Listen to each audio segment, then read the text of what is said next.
El general Zúñiga, comandante de las fuerzas militares, el oficial de más alto rango en su momento en Colombia, fue ministro de la Defensa encargado en algún momento. Tenía a su mando el bloque de búsqueda, los hombres de la policía, los hombres de la Armada, los hombres de la Fuerza Aérea, los hombres del Ejército. A mí me queda el sabor, después de leer su libro, que el general Zúñiga estaba en la nómina del cartel. Mire, yo le cuento de eso lo siguiente. Fue Miguel el que me confesó una vez, en una sola palabra, cuando yo le pregunté cómo había hecho él para informarse de un asunto que, si usted quiere, se lo cuento después, de una cosa que era, nadie podía saber eso, y él solamente me dijo, Zúñiga. Y le cuento lo siguiente, sí, hay que contar el antecedente. Sí, él era el jefe del Comando Especial Conjunto que se creó para manejar esta situación. Antes de que este comando se creara, habían estado operando los bloques de la policía y de ejército de una manera separada en Medellín. Cuando se mueve el cartel el bloque hacia Cali, o los bloques, se crea el Comando Especial Conjunto por parte del Gobierno Nacional y encargan al segundo comandante del ejército, en ese momento general Zúñiga, como el encargado de manejar toda la información, coordinar operaciones, etcétera. Hay antecedentes. El señor general Zúñiga había estado al mando de la tercera división en Cali, con sede en Cali. Nunca se supo de ningún contacto personal, pero había vínculos comunes. Había personas que podían estar llevando mensajes y que en efecto, pues, los hechos lo comprobaron después. Pero la situación que le cuento, y esto lo va a entender muy bien el señor coronel Velázquez cuando oiga esto, suceden las siguientes cosas. Se monta una operación por parte de componente de ejército del bloque de búsqueda y se toma un apartamento en el edificio San Judas, sobre la avenida Sexta, en Cali, al frente de la iglesia de San Judas. Y allí se monta un lugar de vigilancia y escucha, sobre todo, porque queda a unos 200 metros en línea recta de las oficinas de la cadena de emisoras que manejaba la señora Amparo Rodríguez. Dentro de las operaciones del bloque se presenta un allanamiento a ese lugar y en ese momento van personas de la CIA que trabajaba con el ejército también a ese lugar y hacen una, digamos, búsqueda muy somera de documentos. La señora Amparo es sacada de su oficina y permanece gente en la oficina. Días después se repite ese allanamiento, un poquito más profundo, más demorado, es el mismo procedimiento. Y me llama después Miguel y me dice, vaya a la oficina de mi hermana y usted con sus equipos detecte un transmisor que está en un anaquel de la oficina de ella. Ahí hay un transmisor, vaya y busque el transmisor.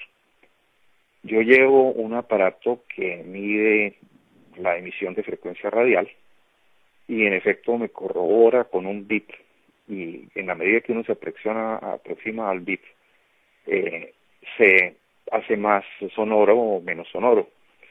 Y empiezo a efectivamente a encontrar una serie de bips que me determinan si aquí hay algo. Me aproximaba yo a ese lugar, retiro todos los libros, nada. Y de un momento a otro las transmisiones cesan. Cesan las transmisiones. Y llego yo y le digo, reporto a Miguel, sí, hay algo, pero créame, es la madera pura y no se ve nada. Las paredes de cemento y están intactas. Me dice, déjame ver. Al día siguiente me llama, 2 días después me dice, mire, vaya y busque dentro de un pedazo de madera, si es necesario destruya, pero ahí está el asunto. Regreso al sitio y nuevamente los bits están ahí, pero esta vez yo apago mi receptor para evitar que los bits sean retransmitidos y se dé alguien cuenta que usted escucha ya de que hay un aparato de detección. Y empiezo a mirar la estructura y no hay absolutamente nada excepto un pedazo de madera que tiene el mismo color, exacto todo, excepto que no cumple ninguna función estructural de soporte, nada ahí pegado. Remuevo el aparato con mucha dificultad porque eso estaba pegadísimo ahí. Y resulta ser un aparato, un trozo de madera, un pedazo, un listón de madera que no tiene ningún tipo de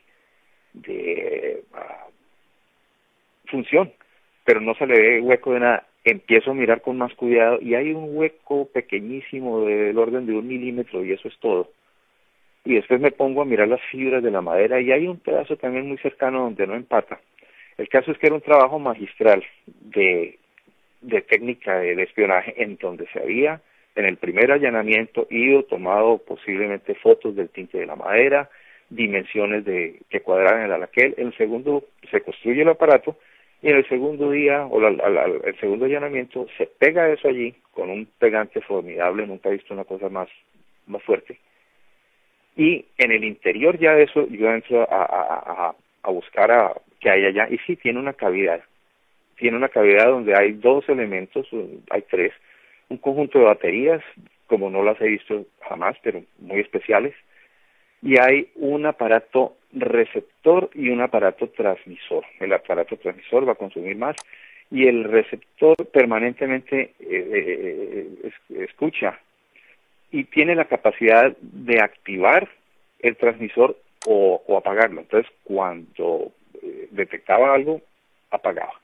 El caso es que yo le presento a Miguel este aparato, le dije, esto es lo máximo que se ha conocido en aparatos de escucha. Es un genio el que hizo esto, y más genio el que coordinó la operación, y le digo yo, ¿cómo supo usted, don Miguel, que esto estaba allí? Me dice, Zúñiga. Pasa el tiempo, y resulta que una de las personas que tenía a Miguel como informante del bloque era un sargento de apellido Valencia. Y le hago yo conocimiento de esto, le digo, mira, Valencia, el aparato ese que ustedes habían puesto allá, yo lo encontré. Le digo, ¿cuál aparato? Le dije, el listón de madera. ¿Cuál listón de madera? Él nunca supo. Era una cosa demasiado cerrada que yo creo que escasamente el señor Coronel Velázquez la supo. Quiero aprovechar el momento para decir que una persona supremamente íntegra en esto fue el Coronel Velázquez. Pero él cuando recibió ese bloque, el bloque ya estaba penetrado. El comandante anterior... Recordar, el Coronel Velázquez es el que le hacen la encerrona sexual, ¿no? Sí. Sí, pero bueno, ustedes tenían... Tuvo una falla humana por ese lado, pero fue una persona que estaba permanentemente